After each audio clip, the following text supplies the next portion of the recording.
So, you want to start a petition at the National Assembly for Wales. Here's what you need to know.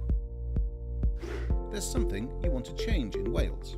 You decide to do something about it. You make your way to our website to start a petition. Read up on what petitions we can accept and follow our guidance on how to submit.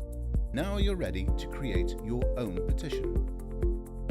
After you've submitted your petition, the team will check that we can accept it. What the Assembly can and can't change isn't always straightforward. We're here to support you.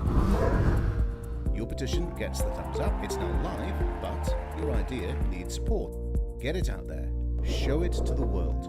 Your petition is doing splendidly.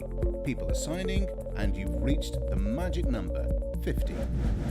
Because you've hit 50 signatures, it can now be considered by the Petitions Committee. Choose how long the petition collects signatures. The maximum is 6 months.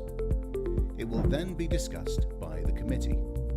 The committee will decide what it can do to help. This could include running a detailed inquiry, writing to the Welsh Government or others, asking you to come to a committee meeting.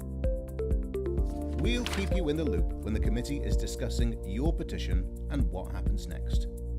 Amazing things can happen. Petitions can be successful in many different ways. They can help to attract attention, prompt an inquiry, and hold the government to account. Petitions won't always turn out the way we want, but can help to raise the issues that matter to you.